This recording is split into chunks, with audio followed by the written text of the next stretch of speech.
Boa tarde a todos. Hoje a gente tem uma entrevista muito importante para ser gravada aqui.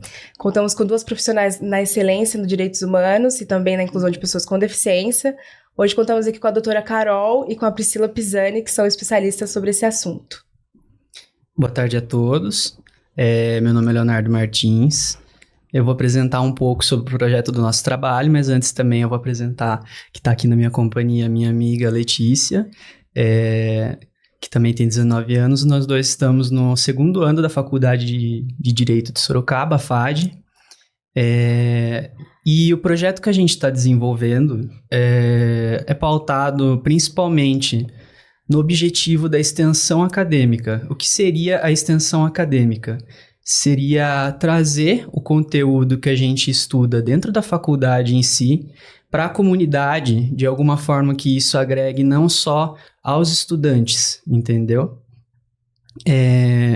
O plano que a gente seguiu do trabalho foi principalmente da área de direitos humanos. E ao longo do desenvolvimento do trabalho, a gente resolveu que apontaríamos principalmente a questão PCD para a gente discutir, porque, afinal de contas, é uma pauta que não se tem tanto debate, apesar de hoje em dia ter tomado muito destaque na mídia no geral, porque cada vez mais e mais tem a tendência a se falar sobre isso, porque as pessoas acabam ganhando mais visibilidade, principalmente por causa da internet ou da grande mídia no geral. Então, para ser mais objetivo, a área jurídica que a gente vai seguir vai ser com base no estudo preliminar da Lei 13.146 de 2015, que é o Estatuto da Pessoa com Deficiência. E é importante também destacar que, em conjuntura com essa área de direitos humanos, pelo que é previsto no artigo 1º dessa lei, assegura-se, que a gente vai debater bastante ainda nessa entrevista, a questão da igualdade e do exercício de direitos e das liberdades fundamentais, visando cada vez mais a inclusão dos PCDs na sociedade. Eu acho que agora já é o momento ideal para a gente poder passar a palavra. A gente tem aqui a doutora Carol e a Priscila. Tudo bem? Se vocês puderem apresentar um pouco, vou passar primeiro a palavra para a doutora Carol. Doutora Carol, se a senhora puder apresentar um pouco do seu trabalho, contar um pouco sobre quem é a senhora, contar um pouco sobre a sua trajetória de vida, entendeu? Eu acho que seria de grande importância para o trabalho, e em seguida depois a gente passa a palavra para a Priscila, pode ser? Certinho. Sejam bem-vindas. Obrigada. Boa tarde. Eu queria primeiro agradecer a vocês por essa oportunidade. Eu fiquei muito lisonjeada com o convite de vocês.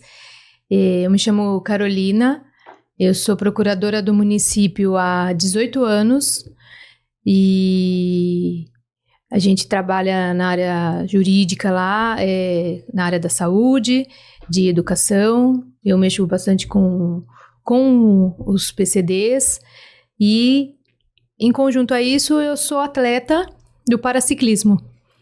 Eu participo de competições desde 2021 na área do paraciclismo, já fui para Mundial, Copa do Mundo, sou campeã brasileira de pista e eu tenho uma posição muito única a respeito dos PCDs. Eu acho sim que eu tenho 44 anos e desde quando eu me entendo por gente até hoje em dia a visão dos PCDs mudou muito. Os PCDs hoje eu acho que estão muito mais incluídos na sociedade de quando eu era criança.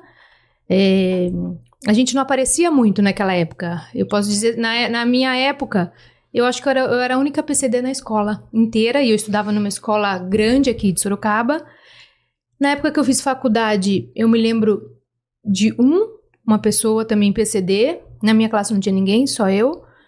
E eu acho que hoje o mundo vem tentando se adaptar ao novo conceito de PCD. Mas ainda a gente tem muito que mudar e muito que conquistar ainda. Com certeza. Passo agora a palavra para Priscila, pode se apresentar. Boa tarde.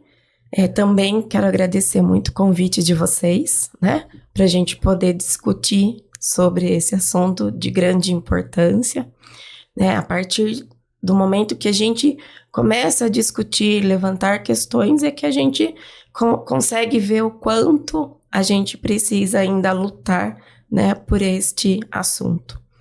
Então, eu sou assistente social, formada há 14 anos, mas atuo na área há 10 anos.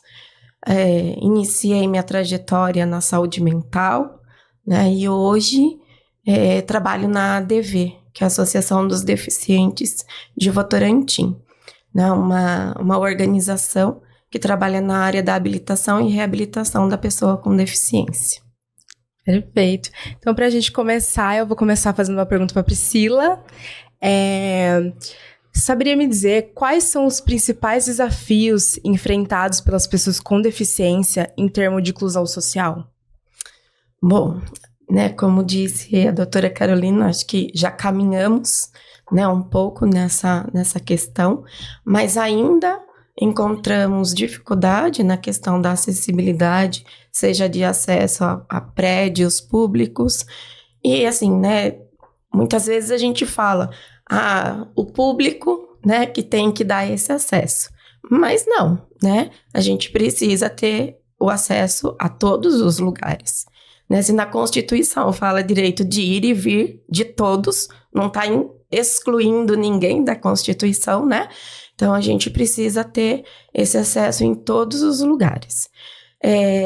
Tem também a questão da discriminação, né? Apesar, mais uma vez, de estarmos caminhando, né, em relação a isso, ainda tem a questão da discriminação, a falta de legislação em alguns momentos e o que eu vejo que nós temos em algumas situações a legislação, mas não temos a aplicação, né? Não temos essa legislação efetivada. Então, para a pessoa ter, né, o acesso a alguma situação que é de direito, precisa batalhar e muito ainda, né? E assim, o acesso à educação, à saúde, eu penso que a gente nem precisaria estar tratando muito aqui a questão desses acessos, de ter legislação para isso, se a gente pensar na questão do respeito, independente, né, de quem é a pessoa, qual a condição dela, né, e a questão da empatia, né? Quando a gente se coloca no lugar da pessoa, a gente consegue ver qual é a necessidade dela. Então, nem precisaríamos estar falando muito na questão de legislação. Com certeza. Eu acho interessante, até antes da gente passar agora para a pergunta que eu deixei guardada para a Carol, como a senhora mesma falou sobre a questão do acesso às pessoas, a questão do ir e vir, que é garantido de fato pela Constituição.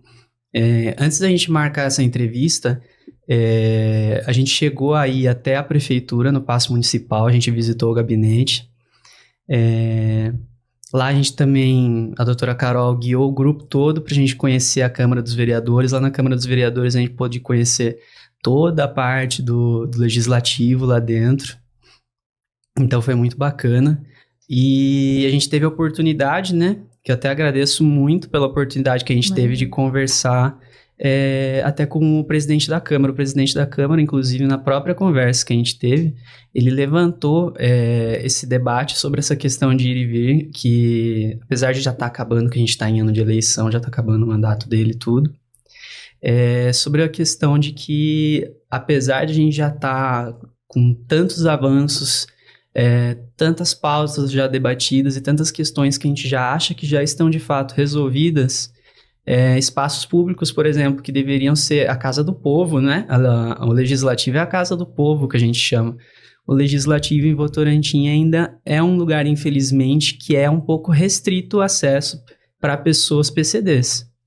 E isso é uma questão até que está sendo debatida atualmente lá na Câmara, e eu achei que, puxando o gancho, seria legal a gente trazer também aqui nesse começo de entrevista.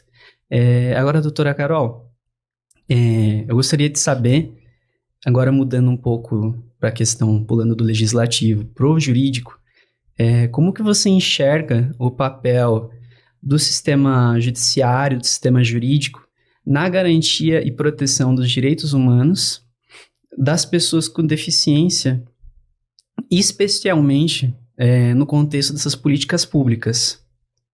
Olha, como a Priscila bem falou, nós temos muitas leis para proteger os portadores de deficiência e essas leis dão diversas garantias e direitos para a gente, tá?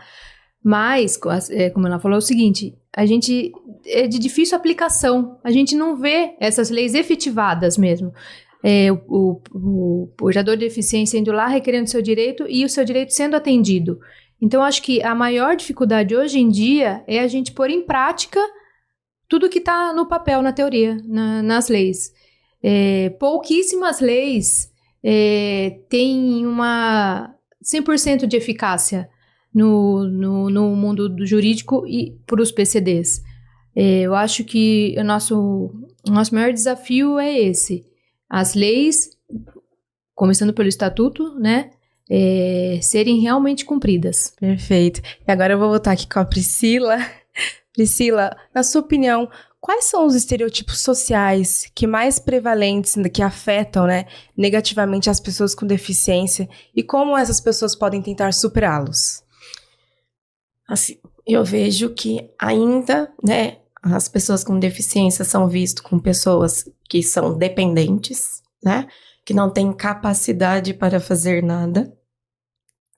Então, é melhor eles estarem dentro de casa, né, que dão menos trabalho, né, é algo que a gente precisa lutar bastante. A questão da vitimização também, né, são vistos como vítimas da sociedade ou vítimas do que aconteceu, né? E também são vistos como incapazes. Então, tanto que a questão do mercado de trabalho às vezes é muito difícil, né? Porque eles são vistos como não terem condições para exercer nenhum tipo de trabalho. É verdade. Mesmo tendo a lei de cotas, né, que obriga as empresas a terem um percentual de funcionários PCDs, mesmo assim o PCD não consegue se incluir no mercado de trabalho facilmente. É verdade. Mesmo assim, as empresas, na verdade, insistem em falar que eles não têm capacidade de ajudar, que vai prejudicar a empresa. É muito triste essa situação, né? Sim, e as empresas ainda que, né, vão em busca, eles já têm, né, um modelo. Então, eu quero um PCD, mas que seja, né, desta forma, que ande, enfim, né, traz já qual é o modelo que eles querem para exercer o trabalho. Exatamente. Eu acho que até é importante a gente trazer essa questão mesmo das empresas, que assim, ainda falando sobre essa questão de preconceito, sobre estigma, é muito triste que todo mundo, eu garanto que já ao longo da vida já ouviu muitos comentários preconceituosos. Hoje em dia a legislação vem permitindo que a gente cada vez mais e mais possa desenvolver esse tipo de inclusão, mas a gente ainda vê um pouco desse olhar preconceituoso, esse olhar querendo diminuir, esse olhar assim de não é mais ou menos por aí. Por exemplo, uma situação que já aconteceu comigo, eu lembro quando eu tava no shopping, eu entrei dentro de uma loja e uma das pessoas que era responsável por fazer o atendimento era uma pessoa que era PCD. No momento que eu tava passando ali pelo lado, junto com a minha família, tudo, a gente ouviu, assim, um casal que tava atrás, comentando assim, a loja deve estar contratando pessoas com probleminha para ficar isenta de imposto, ou para acompanhar a lei, ou só para preencher vagas, sabe? E eu acho que, assim, mesmo que ainda tenha a lei a ser aplicada, a mentalidade da população ainda tem que mudar muito para acompanhar os passos que a gente vai dando. E até entrando nesse assunto, antes da gente mudar um pouco a pauta, eu queria saber de você, Carol, se ao longo da tua vida, qual é o teu ponto de vista sobre essa questão? Então, Léo, eu acho o seguinte, eu acho que essa posição da sociedade em relação aos PCDs vem da maneira de como eram e como os próprios PCDs se tratavam, né? Se viam como vítimas. Por quê? Porque eles não tinham oportunidade, né? Então, eles mesmos se vitimizavam pela falta de oportunidade, pela falta de poder ir a lugares por falta de acesso. E eu acho que hoje em dia tá mudando, ainda falta muito pra gente mudar, mas a gente vem evoluindo, os PCDs têm aparecido em destaque. A gente eu posso falar muito na área do esporte, né? Que o paradesporto hoje em dia, principalmente o brasileiro, destaque mundial. O Brasil é um dos primeiros países do mundo na lista dos ranqueados de medalhas olímpicas, paralímpicas, mundiais.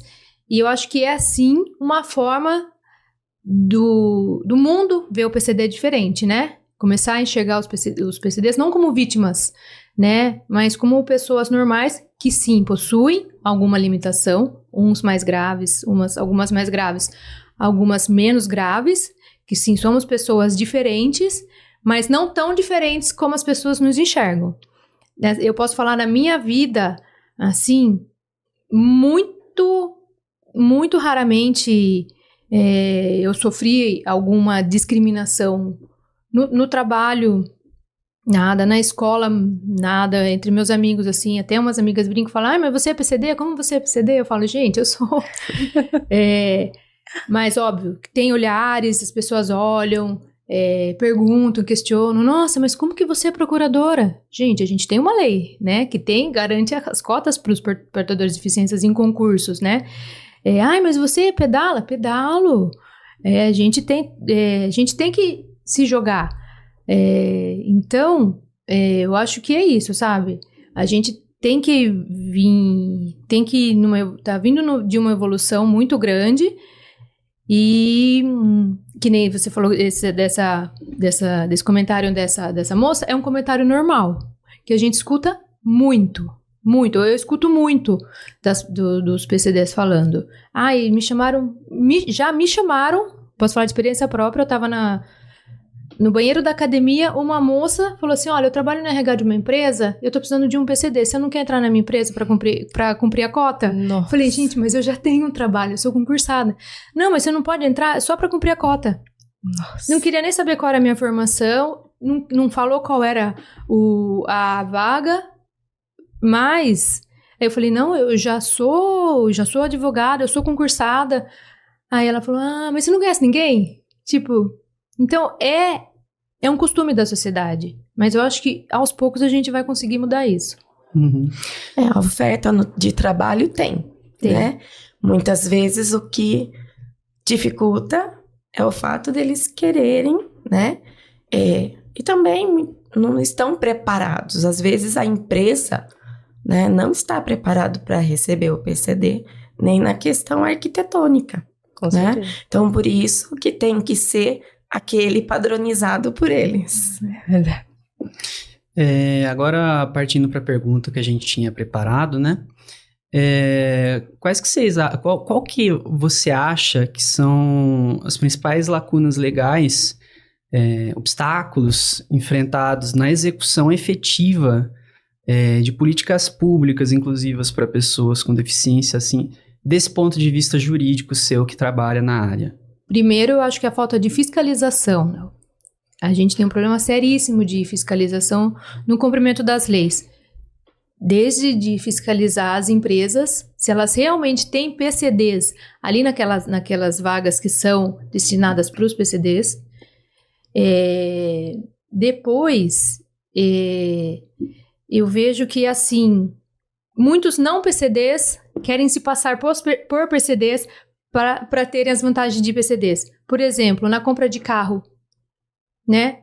O PCD é isento de impostos na compra de um carro zero. Aí tem todo um regramento hoje, graças a Deus. Eu falo graças a Deus assim, porque banalizou de uma forma muito ruim. Sim. Qualquer pessoa que apresentasse um atestado com qualquer doença conseguia comprar um carro. Então virou uma bagunça. E ninguém fiscalizava. Só que acontece, começou, como é imposto federal e estadual, pegou aonde? No bolso do governo federal e do estadual. Aí eles resolveram tomar uma providência. Então, acho que vai desde coisas bem complexas, como as cotas de empresas, as coisas muito simples, como uma vaga de estacionamento para PCD. Quem já não viu, falou, é 5 minutinhos que eu vou parar aqui. Não vai atrapalhar. Vai atrapalhar. Né? E se chega um PCD ali para estacionar em vaga? Então, eu acho que é isso. Porque ninguém vai vir me multar. Então, eu acho que a principal lacuna, eu acho que é a falta de fiscalização no cumprimento das leis para PCDs. Por exemplo, quando você vai prestar um concurso, você pode ir lá se inscrever como PCD. Aí, na hora você passa, é chamado. Na hora do admissional, você leva um atestado que atesta que você é PCD. O médico vai contestar ou não, dependendo, e você vai entrar. E aí? Quem que tá fiscalizando isso? Não tem, entendeu? Não tem uma fiscalização efetiva. Raras são as fiscalizações, né? Então, eu acho que esse é o nosso maior problema hoje em dia. Exatamente. Agora, voltando aqui, Pri, na sua opinião, assim, quais são algumas boas práticas jurídicas que podem promover a inclusão e o respeito das pessoas com deficiência? Podemos falar diversas práticas, né? Mas o que eu vejo como mais importante é a questão da informação mesmo, né? Não da pessoa com deficiência, porque ela tem a informação, mas da sociedade de uma forma geral, né? Nós que estamos nesta área, nós sabemos, nós temos o conhecimento, mas as pessoas não têm esse conhecimento. Nós só vamos ir atrás, em busca, quando a gente está na situação. Ou tem alguém na família, né? Ou vai trabalhar em algum local que tenha, né? Do contrário, a gente não busca, né? Então, eu acho que a principal é a informação. Perfeito. E aí eu até enxergo como um ponto-chave a gente dizer que a informação é a questão importante desse debate, porque é a informação que permite que, de fato, a gente entenda o que está acontecendo, entenda como a gente pode se posicionar, entenda como as pessoas se posicionam nessa questão e para que a gente possa, de fato, tratar o que está acontecendo. Por exemplo, eu tenho o meu primo Henrico. Ele está incluso no espectro do autismo, que hoje em dia a gente chama de TEA, mas a gente percebe como as coisas vão avançando conforme a informação vai cada vez mais se divulgando, as pessoas vão tendo mais interesse, as pessoas vão podendo ter mais acesso. Alguns anos atrás a gente chamava de autismo, de fato autismo. Hoje a gente já entende que se trata de um espectro, que é uma coisa muito mais complexa. E se puxar mais anos atrás, então... Não existia. Não existia, entende?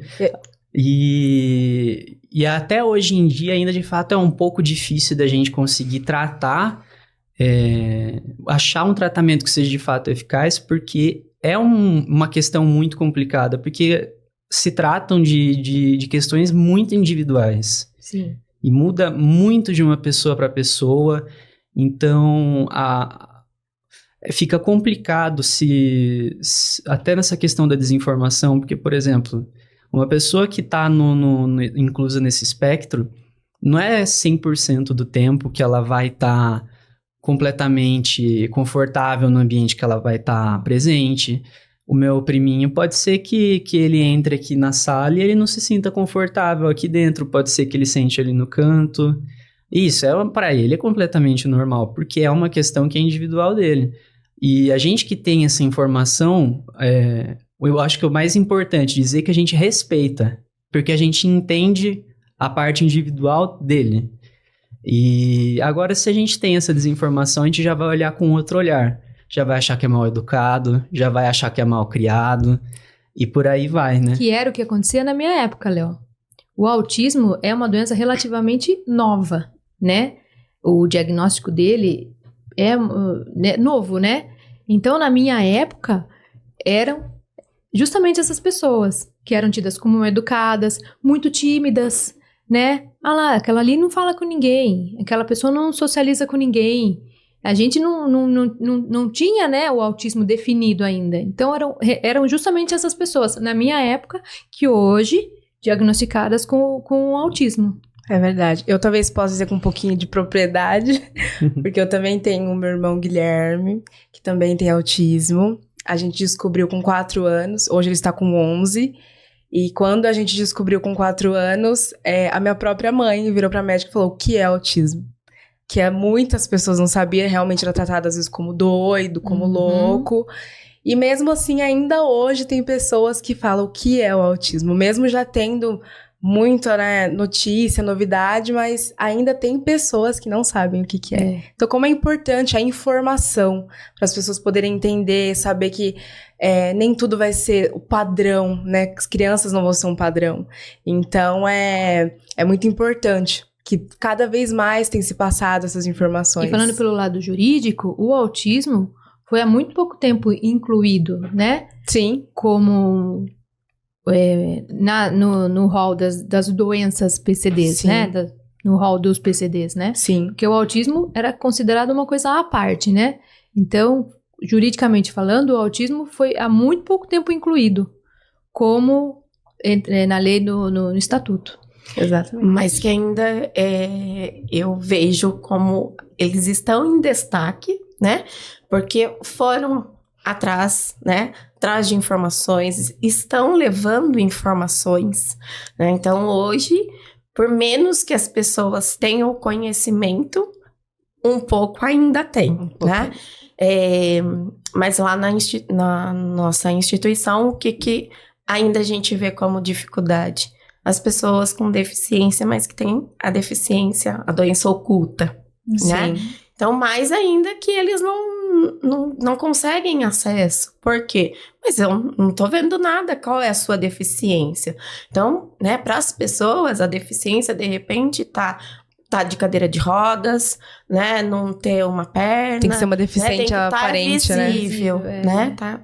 Então, a gente encontra, né, bastante dificuldades ainda nesse sentido, porque é pouco falado, né, pouco divulgado, né? Então, a gente precisa trabalhar muito aí na questão da informação. Com certeza. E, doutora Carol, da sua experiência, né? Quais práticas legais que você acha que têm se mostrado mais eficazes nessa defesa da igualdade de oportunidades e no respeito aos direitos fundamentais das pessoas com deficiência? Olha, eu acho que hoje em dia os deficientes têm ido muito atrás dos seus direitos. O que eles não conseguem efetivamente, eles entram no judiciário, eles buscam o direito através de ações, eles procuram o Ministério Público para ir atrás do direito deles. Eu acho que hoje em dia é isso. Eles têm se socorrido diante das várias esferas que a gente tem, no judiciário, no administrativo e no executivo também, né? Então eu acho que a prática mais efetiva hoje, eu acho que eles estão indo atrás mesmo de promotor, de defensor público, para garantir o direito deles. Que nem até a gente estava lá na própria Câmara dos Vereadores, quando a gente estava discutindo com o Cirineu, né? Sobre a questão da gente poder divulgar cada vez mais esse entendimento para que a gente possa, né? Agora a gente está em ano de eleição, muito importante que a gente procure cada vez mais e mais pessoas que defendam os nossos interesses e defendam os interesses do que busquem o bem coletivo, Sim. Porque até o que a gente está tratando no trabalho, né, alguma coisa que agregue na sociedade. E hoje a gente vê que a comunidade, no geral, carece muito desse tipo de atendimento e principalmente, assim, chega a ser... Porque, como a gente está tratando agora sobre sobre a entrega da informação para o público. Eu acho importante que a gente tenha, assim, num primeiro cenário, que quem trata de fazer, de fato, as leis é o sistema legislativo. Sim. Que são quem vai ficar dentro da Câmara, que a gente falou que é a Casa do Povo até, e que vão ser responsáveis por fazer as leis. Então, as pessoas, às vezes, quando chegam em ano de eleição, só quer saber de votar ou para prefeito, ou a cada 2 anos, ou votar só para presidente. E acaba esquecendo da parte que é mais importante, que é de fato a Constituição, que é de fato as leis complementares, que vão agregando cada vez mais e mais na forma que a gente vai conviver. E aí, como reflexo disso, a gente vê o que a gente vê hoje em dia. A gente vê lacunas, a gente vê leis que são mal redigidas. E aí a gente aponta o dedo e fala assim, nossa, mas tal político não presta, tal político é incompetente. Mas quem colocou ele lá dentro? Entendeu? Fomos nós que colocamos lá dentro. Essa questão de fazer as leis é muito mais diretamente ligado a nós em si do que as próprias pessoas que estão lá dentro para representar a gente. Porque é pressuposto que a gente tem que saber quais são os interesses das pessoas que a gente está colocando lá dentro. E por isso que é importantíssimo que cada vez mais e mais as pessoas tenham acesso a esse tipo de informação para a gente saber quem a gente está colocando lá dentro e o que essa pessoa defende, o que essa pessoa não defende, o que essa pessoa é contra, inclusive, porque às vezes a gente vê completos desserviços lá dentro, que chega a ser lamentável. Com certeza. Pri, na sua opinião, qual que você acha que são os principais obstáculos que é enfrentado pelas pessoas com deficiência no acesso à justiça?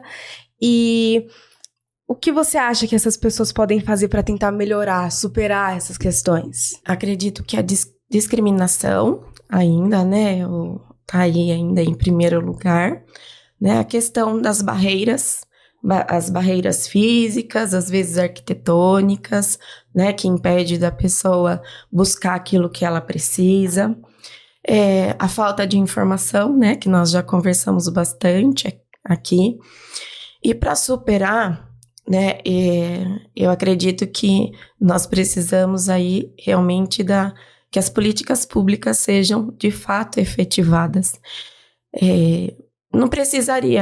A pessoa não precisaria ficar lutando pelo direito dela. Ela já tem o direito. Com certeza. Né? Então, as coisas precisavam vir de uma forma mais fácil. Mais simples. Né? Mais simples. Tá ali, é direito, né? Ninguém tem que questionar, ninguém tem que, né, tentar fazer de uma outra forma. Tá ali. Então, tem que fazer. Exatamente.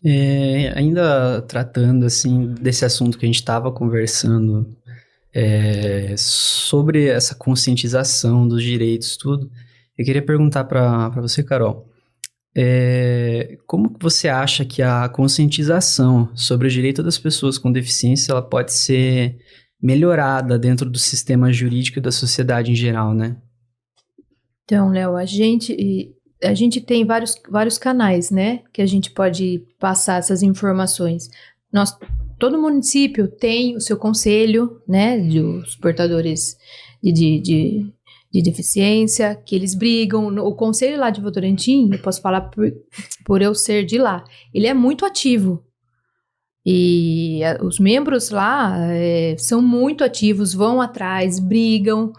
Então, a população vai atrás do conselho, para o conselho e brigar pelos seus direitos. Eu acho que é divulgando. A gente tem que divulgar, aparecer. No caso dos autistas, eu tava pensando agora, tudo isso começou por causa de uma pessoa, do Marcos Mion, Exatamente. com o filho dele, que não teve vergonha nenhuma de falar para o mundo inteiro que ele tinha um filho com aquela condição e mostrar as dificuldades que ele tinha, mesmo sendo famoso, tendo dinheiro, né? E tem até uma lei com o nome do filho dele, e eu acho que esse é o caminho. Exatamente. A divulgação, se mostrar, né, falar quais são as dificuldades, ir atrás mesmo dos políticos, né, que nem que você Sim. falou. Nós temos o caminho mais curto que a gente tem são os vereadores, né? Eu acho que são os mais acessíveis que a gente consegue, e é por aí, os conselhos municipais, as entidades, né? Nós temos diversas entidades excepcionais, tanto em Sorocaba quanto em Votorantim e na região. A gente pode falar mais por Votorantim, por ser de lá, por morar lá, e divulgação. Divulgar, aparecer, ir atrás, e que nem eu não posso ficar puxando sardinha pro meu lado, mas o esporte é uma maneira excepcional dos deficientes, né, mostrarem do que são capazes, mostrarem a competência deles, a superação, os limites, mostrarem as dificuldades que eles passam, né, porque não é tudo é mil maravilhas quando a gente vai viajar, competir. Nós também sofremos várias discriminações quando a gente tá lá fora, mas é isso, divulgar, não ter vergonha, né, de mostrar a sua condição, da família, né, não ter vergonha também, né, daquele membro portador de deficiência, não é portador de deficiência, né, agora mudou a nomenclatura daquele membro deficiente, e divulgar. Eu acho que o maior meio hoje é a divulgação mesmo, Léo. Com Excelente. certeza. E, Pri, o que você acha que, como a representatividade de pessoas com deficiência, no caso aqui tem um exemplo da doutora Carol, ela pode contribuir para ampliar essa discussão e a conscientização sobre o direito de pessoas com deficiência? Quando a gente tem uma pessoa, né, que está dentro da situação, a gente vê o quanto ela é importante para mostrar para outras pessoas que é possível. Sim. Né? De novo, né, eu não posso deixar de citar onde eu trabalho, né, a instituição que eu trabalho, mas a gente trabalha muito a questão, né, deles poderem se aceitar também, né, que a gente tem essa dificuldade. Muitos, né, que nós atendemos são pessoas que, né, não nasceram com a deficiência, adquiriram pós um AVC, né, pós acidente, e aí a gente tem que trabalhar muito essa questão da aceitação. Então, quando a gente tem pessoas, né, ativas, assim, como a doutora Carol, né, eles conseguem ver o quanto eles têm possibilidades. Certo. E o quanto eles podem lutar pelos direitos, né, e ir em busca dos objetivos, daquilo que eles querem realmente. Eu acho que não tem nada mais prazeroso a gente tá num lugar qualquer e uma pessoa vir e falar assim, nossa, eu te conheço, eu vi você competindo, nossa, eu acho muito legal, eu levo você como um exemplo na minha vida. E eu acho que o deficiente tem que começar a se ver assim mesmo. Sim. Né? Como uma pessoa que, óbvio, a gente tem dificuldades, mais dificuldades que, eu falo, as pessoas normais. Mas a gente tá ali brigando pra lutar, e eu converso muito isso com uma amiga do paraciclismo também, a Sabrina. Ela fala, amiga, você já pensou quanta gente a gente influencia? Eu falo, amiga, a gente nem pensa sobre isso, senão a gente fica tão vaidoso, né? Que aí a gente perde a humildade. Mas é verdade, né? Eu acho que o deficiente, ele tem que começar a se aceitar e mostrar que ele é o exemplo para as outras pessoas também, né? Exatamente. E um ser de possibilidades, Com certeza. né? A condição que ele está naquele momento, né? Às vezes, não traz a possibilidade de fazer tudo, mas ele tem como mudar, né? Precisa da resiliência, né? É verdade. Eu acho que, no geral, até a gente falando assim sobre essa questão de representatividade, acho que é uma questão que está muito atrelada à própria visibilidade, né? A gente tem uma arma muito poderosa na mão, que é a internet. A nossa geração é uma geração que usa e abusa da internet, apesar da gente, de fato, não saber utilizar da forma ideal. Se a gente, por exemplo, desse a visibilidade para a pessoa certa, Imagina o tanto de coisa que a gente já poderia ter feito, entendeu? O tanto de coisa que já poderia ter caminhado. E olha o tanto de coisa que a gente já conquistou nesses últimos anos. E olha como dá certo, É né? verdade. Como que nem eu falei do exemplo do Marcos Mion. Olha como dá certo, né? Um simples movimento que... levantou um movimento monstruoso a respeito da questão dos direitos, né, dos autistas, que foi transformado em lei. Tem o Cássio do Corinthians também. Tem o Cássio do Corinthians, daí isso que eu tô falando, Léo. As pessoas vão deixando de ter vergonha e aparecendo, né? E Sim. aí, as pessoas que são exemplos, que nem o Cássio, quantos meninos, né, se espelham no Cássio, né? Então, eu acho que é aí que dá certo, né? Que nem vocês, a internet hoje é, acho que o maior veículo de comunicação que a gente tem. E quando começa a aparecer, eles criam um movimento que é mundial, né? A gente pode falar assim, sem limites, ilimitado.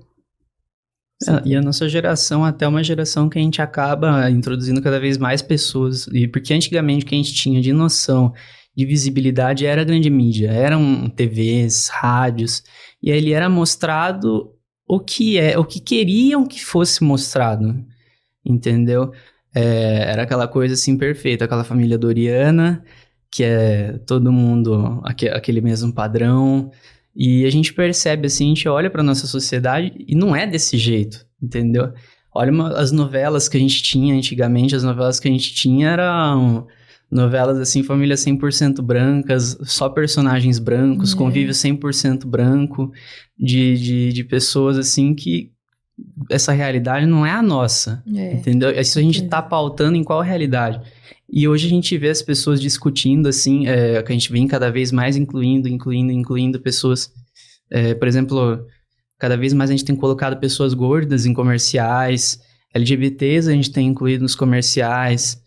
Eu acho que em tudo, né? Hoje a gente tem repórteres muito bons. A gente tem a repórter aquela do Fantástico, que eu não me recordo o nome agora, que é cadeirante. Sim. Né? Então, eu acho que hoje o PCD tá se incluindo, está sendo incluído. Esse que é o ponto principal. Ele está sendo incluído também para aparecer mais e mostrar que ele é capaz mesmo. E é importante mesmo, porque a gente ainda, quando a gente tá nesse debate, a gente ainda tem muita coisa assim envolvida na questão, é mimimi, é desnecessário. E a gente, vamos parar pra pensar. Será que realmente é desnecessário? Porque as pessoas estão ali. Elas não estão escondidas. A gente convive com essas pessoas. Entendeu? E por que o que é mostrado na televisão, que é mostrado como ideal, tem que ser diferente do que a gente convive, né? E agora, você tem mais alguma pergunta, alguma coisa a acrescentar? Não. Nenhuma de vocês duas? Eu só tenho, na verdade, uma pergunta de encerramento, na verdade. Eu quero que vocês duas respondam essa pergunta. Que é uma pergunta mais voltada, daí, no caso, para uma acadêmica, né? Então, eu gostaria de saber de vocês, de que maneira que vocês acham que a comunidade acadêmica hoje, ela pode contribuir para fortalecer a conscientização e a defesa do direito das pessoas com deficiência. Eu acho que como faculdade de Direito, eu esqueci de mencionar, eu estudei na FAD. É a nossa charazinha da FAD. Eu estudei na FAD. Como faculdade de Direito, estudantes do Direito, o que vocês podem fazer é ajudar a divulgar as leis, né? Referentes aos PCDs, ao Estatuto, né? As leis de inclusão, mostrar realmente como funcionam essas leis, né? Ir atrás das pessoas que buscam essas informações, que não são poucas. Sim. Né? A gente tem muitos PCDs que não sabem da metade dos direitos que eles têm, né? Até brincam, você, por exemplo, a gente tá na época da festa junina, você vai na festa? Vou. Mas PCD, eu falo, PCD não paga pra entrar. Como não? Eu não sabia. Né? São coisas simples, desde a isenção de um veículo que a gente pode comprar. até essas coisas mais simples, né? Então, acho que vocês, como estudantes e divulgadores do direito, eu acho que cabe a vocês a divulgação e o repasse das informações referentes às leis, né? Que tratam dos PCDs. Com certeza.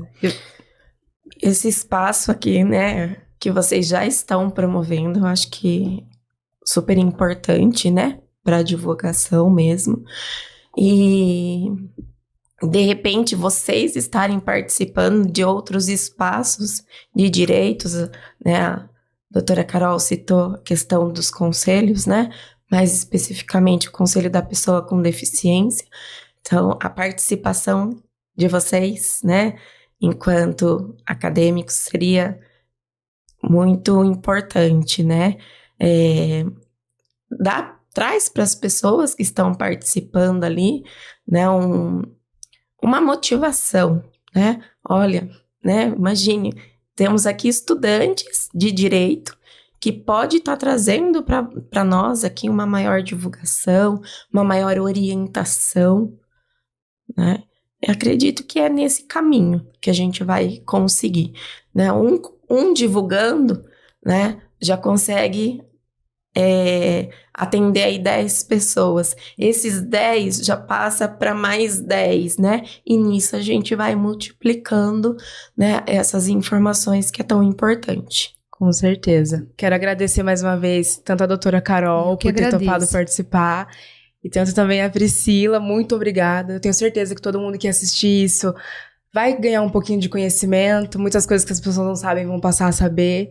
E eu espero que seja muito produtivo e que agregue muitas pessoas isso, tá bom? Muito obrigada. Mais uma vez, sinto lisonjeada pela participação de vocês. Muito obrigada. Obrigado eu. Também quero agradecer a dona desse projeto, a professora Mônica. Muito obrigada por ter dado a oportunidade de nós, alunos da FAD, fazer um projeto mais ampliado. Gratidão.